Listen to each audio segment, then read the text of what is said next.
Assalamualaikum warahmatullahi wabarakatuh. Selamat pagi anak-anak semuanya. Bagaimana kabarnya?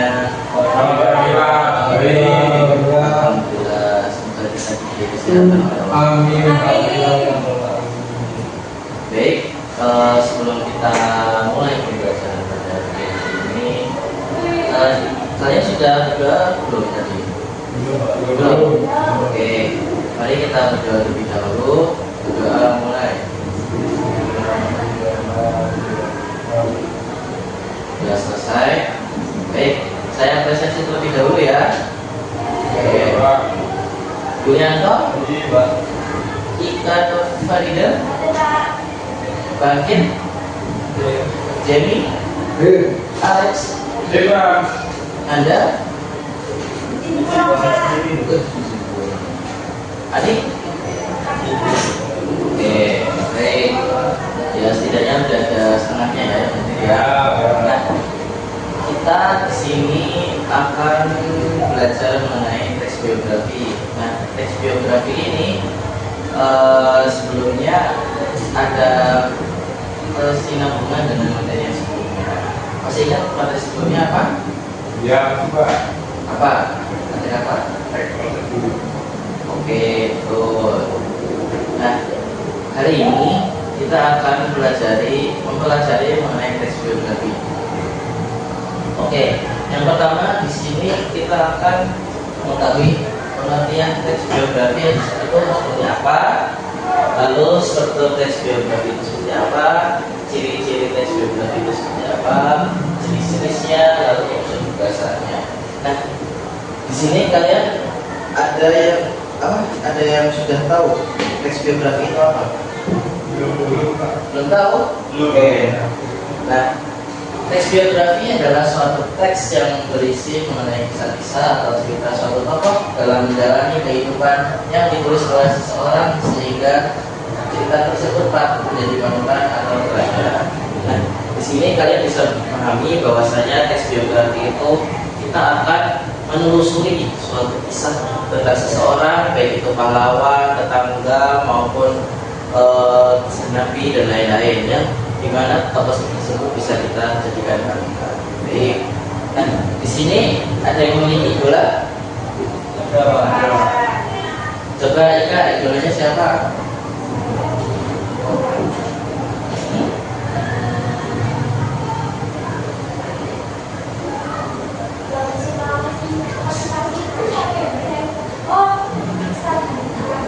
Oh, boleh Ustaz Anang Akaki. Nah, dari Ustaz Anang Akaki itu keteladanan apa yang bisa Ika ambil?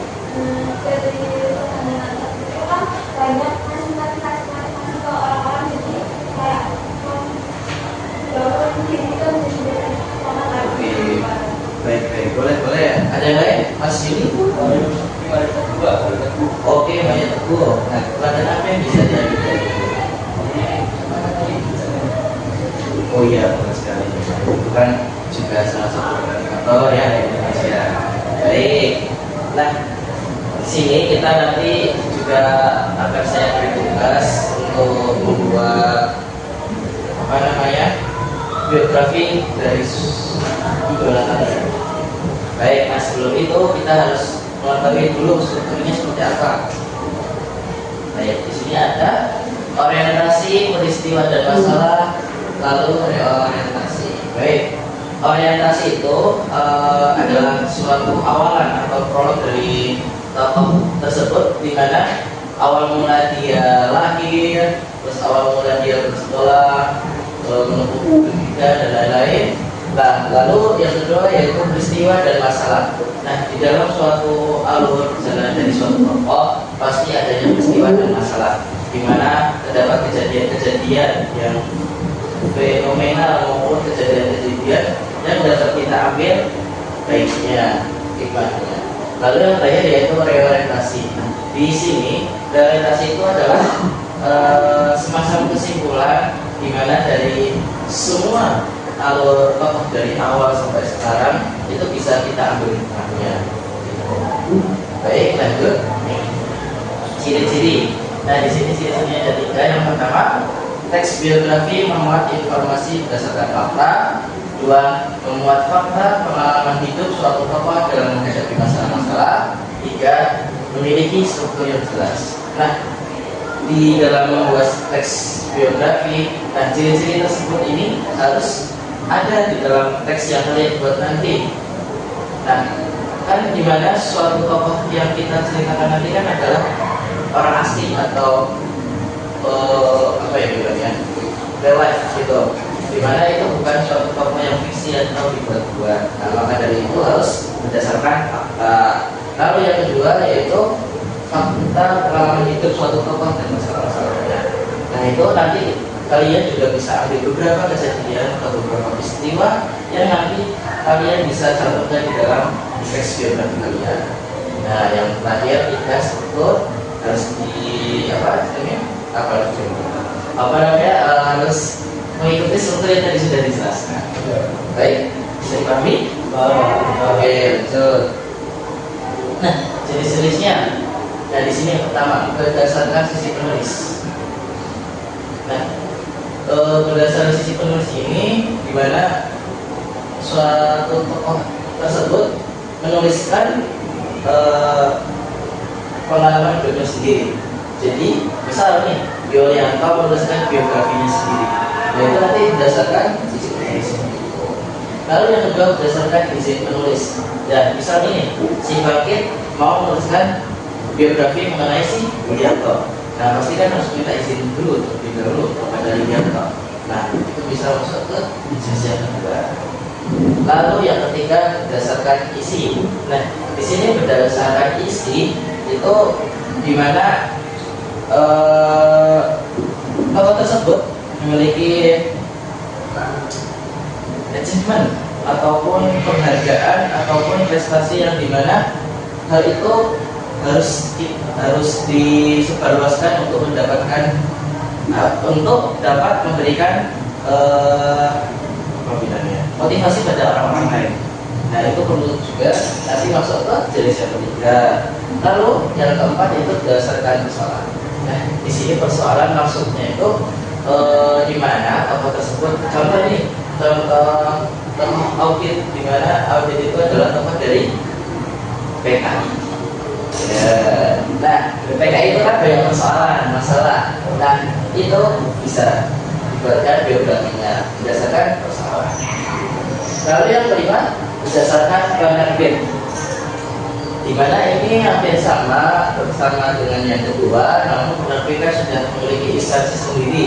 Namun kalau izin penulis itu hanya secara oke, dapat dipahami. Oke, lanjut. Unsur kebahasaan. Oke, di sini ada 4. Nata hukum, rujukan kata, 3 peristiwa, waktu, dan 4 kerja. Dan di sini kan ini hanya secara simpel, berarti kalian bisa mencari kembali di web ataupun di Google dengan rujukan teori-teori yang banyak. Nanti kalian bisa lihat. Oke, lanjut saja. Nah, ini saya akan menampilkan video dari tokoh B.J. Habibie.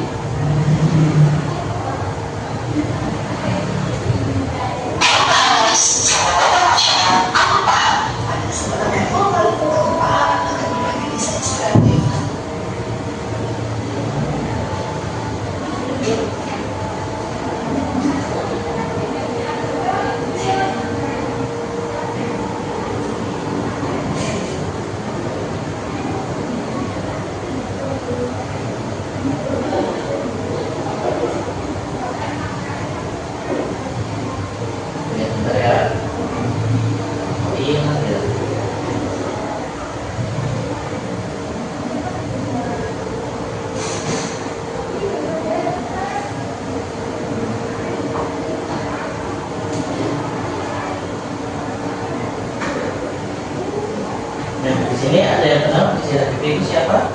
Presiden, Pak. Presiden. Betul sekali. Itu adalah presiden keberapa?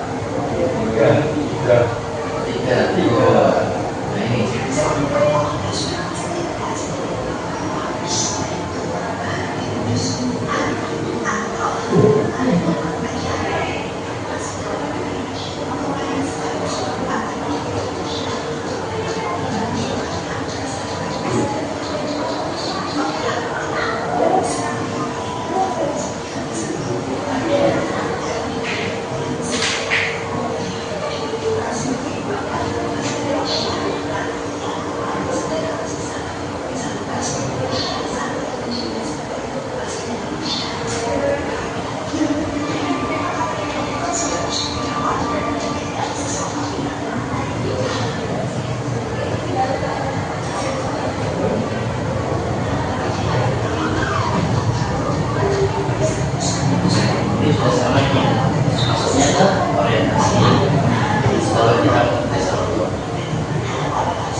Oke, kita stick sampai ke ya. Ya, kita langsung masuk ke peristiwa masalah.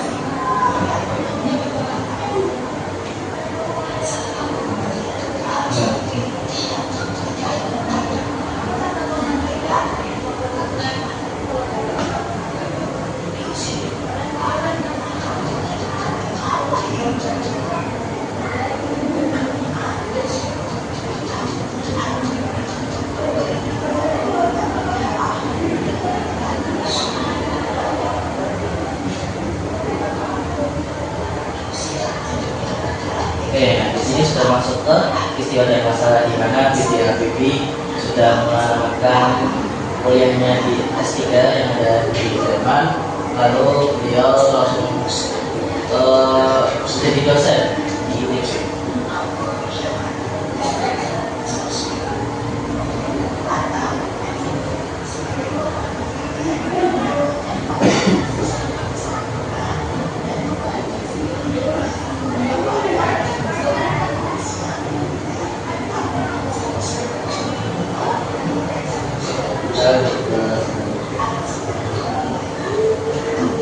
Nah, ini juga bisa masuk nih, masuk ke kejadian peristiwa dan masalah.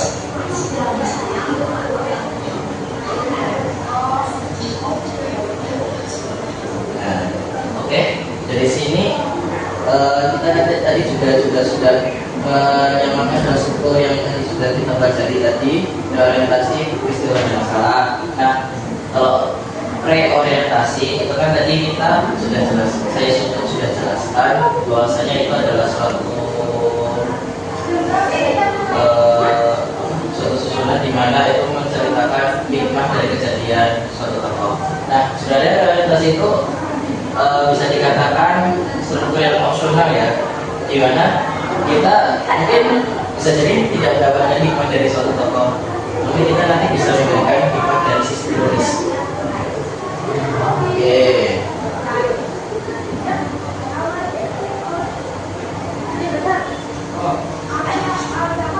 Nah, ini LKPD-nya. Nah, nanti kalian bisa mengaksesnya langsung ya. Akses langsung. Nah, bisa di scan QR. Nanti kalian bisa mencatat LKPD-nya. Ini secara individu. Kalau nanti kita akan membuat suatu kelompok, di mana nanti kita buat kelompok dua. Yang pertama sesuai visual dan sesuai auditory. Nah, oke, saya bagi lembar ya.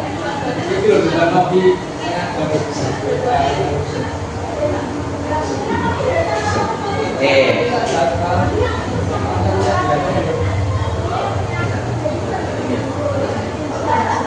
Nah itu, oke, nanti saya beri waktu selama 10 menit untuk masyarakat. Oke, silakan.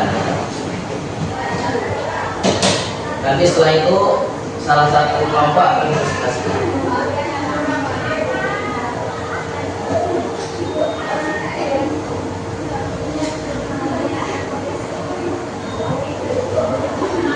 Baik, sudah 1 menit.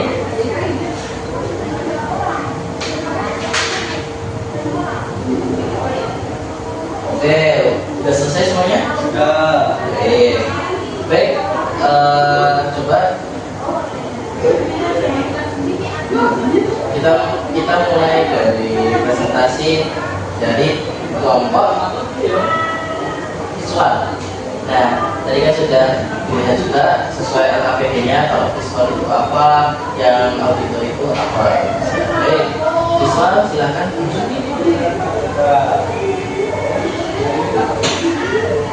Mas Alif, HP-nya, volume-nya.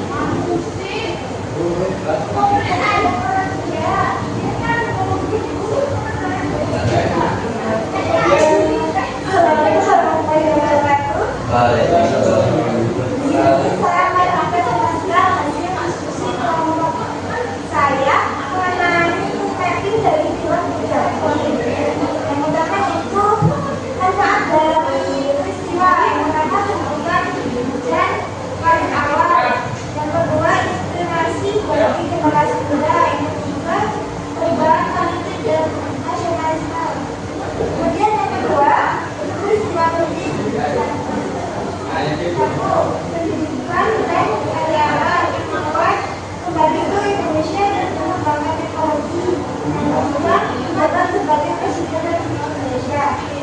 Selanjutnya, dengan keteladanan yang bisa diambil. Yang pertama, satu, pembinaan pada ilmu. Pembinaan pada ilmu pengetahuan. Yang kedua, disiplin dan kerja keras. Yang ketiga, aktivitas dan nasional. Oke, baik, terima kasih pada tim visual. Oke, nanti untuk tim selanjutnya bisa dilanjutkan pada pertemuan selanjutnya ya. Oke, nah untuk yang ini yang KPD ini nanti kalian bisa mengerjakan di rumah sebagai pekerjaan rumah. Nanti ini hitungannya sebagai tugas mandiri. Baik, di sini ada yang ingin ditanyakan mengenai teks biografi? Belum, Pak. Belum? Berarti sudah tahu semua ya? Oke, baik. Kita mempelajari teks biografi ini gunanya untuk kita mampu melihat sisi dari suatu tokoh, di mana dari setiap manusia itu pasti ada sisi negatif maupun positif. Nah, kita nanti bisa ambil sisi negatifnya sebagai hikmah untuk memperbaiki diri kita sendiri, lalu kita ambil sisi positifnya untuk kita sendiri untuk berkembangnya kita, seperti itu. Baik, untuk pertemuan besok kita akan lanjutkan presentasi, lalu kita akan melanjutkan materi selanjutnya, seperti itu. Baik, terima kasih sudah hadir semua, walaupun tadi ada yang tidak hadir, namun semoga anak-anak semua bisa memahami pada materi hari ini. Baik, terima kasih. Assalamualaikum warahmatullahi wabarakatuh. Waalaikumsalam warahmatullahi wabarakatuh.